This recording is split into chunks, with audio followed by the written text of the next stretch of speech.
In 2021, when I was transitioning from a bachelor's to master's degree in game design, I knew I wanted to explore games beyond the realms of entertainment. I wanted to make a real change by using games' abilities to evoke empathy and emotions and make us care about the story. And that was the start of probably the most important project of my life that will be released this year. Today, I wanted to share with you how bipolar disorder awareness, cooking simulators, and alternative 1950s all connected in my game Doppel Diner throughout the last 3 years. I would say that I have always been inclined towards the games with mental health message. I really like Nights in the Woods, Celeste, Grease, and even Animal Crossing has some sort of a therapeutic value if you think about it. It has always been fascinating for me how you can take someone's very hard and complex struggle and convey it through characters and setting in a very engaging way. I forgot to add that I really liked games like this because I had my own mental health issues for the most of my adult life, which is at least 5 to 6 years. And as a game designer, I really wanted to express it in my own creations, but never knew how. When you're still inside the situation, experiencing struggles firsthand, it's really hard to even distinguish what is normal and what is not, and what is worth asking for help and what is just how people live. The pattern that I haven't seen but experienced multiple times is you have your normal/stable mood line. Most of the time, you're a little bit below this line. You can function in 80% of the situations. You don't feel like you necessarily have enough energy to do all of your daily tasks, but you also haven't really experienced how it is to have enough energy. So you're debating, is something wrong with me? Is it not? Should I ask for help? It's hard. One night something finally changes and you feel this power to conquer all of your tasks and to get ahead of all of your deadlines and commitments. The mood rises unpredictably and rapidly and you think that you're doing so good. Finally have all these creative ideas and projects in mind which are very important for you as an artist, and you think that you're recovering. You have so much energy to do you don't even have time for sleep. 1, 2 nights just completely go without it. You're making your commitments, sign up for some projects, do some dumb stuff, and then this period passes way too quickly and you go down, but even below the line which you've been before. Now you almost can't function. And in addition to all of your previous projects, you now have this new impulsive project that you also need to approach. This period lasts longer. And at some points, you even think that, okay, I probably do have depression and I probably do need to ask for help. But while you spend your energy on surviving and not going to the specialist, you somehow slowly return to the stable line, line zero. And you think that you recovered when in fact you did not. And this pattern repeats again. So what you see is a mess that doesn't make any sense. You don't know if you're depressed or if you're elated, if you feel good or if you don't. And everyone around you doesn't know either. Therapists also don't really want to work with you and just want to put you on meds or send you another way. And what is really life changing is to find someone who finally understands. For me, it was a psychiatrist who listened to this long, complex, detailed speech, started asking questions which felt way too exactly on point and personal. For example, she asked me if the reasons for my insomnia is the speed and amount of my thoughts that are suddenly racing in my head, or if I feel like behaving way more social than usual, and if people I talk to notice changes in the way I communicate. It honestly felt super surreal back then because she spoke like she knew me. She just knew the diagnosis, of course, but at that time, it was mind-blowing. Because what specialists see is different from what you see. Instead, this below the line mood, they see that you are about to go to an episode. Instead of this random spike of emotion, they see a trigger, like the lack of sleeping. Hypomanic episodes inevitably results into a depressive episode, and then you might not have a stable phase of euthymia. For someone who doesn't know what bipolar disorder is, or who thinks that it's something different, like emotions varying throughout the day, being obviously sick, even violent, just a simple contact with the correct definition is enough to set your view to the correct direction and to seek treatment. But between this realization, the right psychiatrist, the right definition, and your struggles, there is a giant gap. So after my realization, I desperately wanted to connect a problem that I really cared about with medium I have the most experience with, which is video games.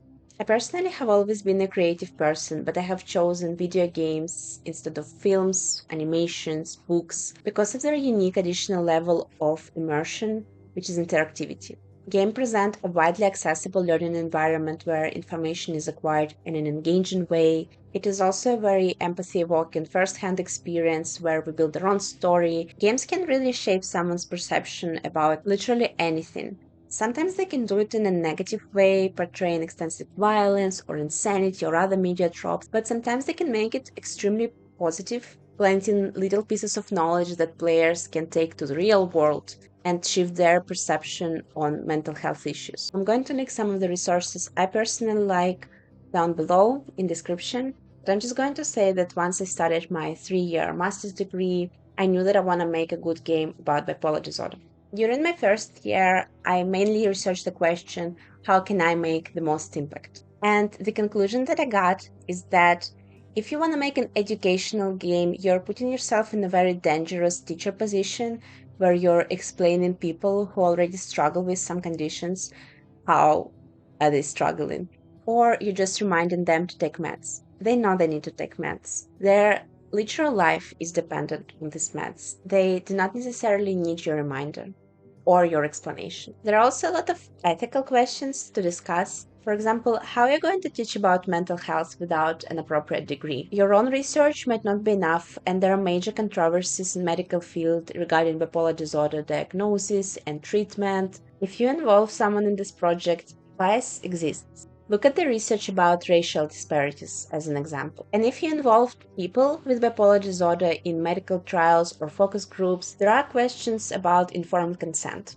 And even simply from a game design perspective, serious games right now, in my opinion, is a very niche market. The games are not always fun, engaging, visually appealing, or popular, and it defeats the whole purpose of spreading awareness if not a lot of people are going to even see your game. So I decided not to make something for the community, but with the community. And just to share one personal experience that can hopefully confront some of the stereotypes, show support and understanding, and contribute its very small part fighting stigma and labeling and discrimination. So I decided to create a project that will be targeted towards a wide range of audience who do not necessarily look for a game about bipolar disorder, but who like indie projects and wouldn't mind learning about bipolar disorder. Human brains are designed to make memories through captivating stories, especially if you have your input in the story. And stories can shift our boundaries and prejudice, which directly leads to beating stigma. I also switched my focus from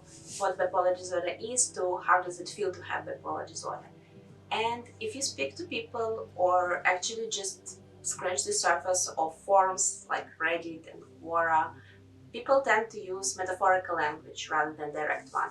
They do not start explaining to you about the neurons in the brain or the genetics. They create their own comparisons.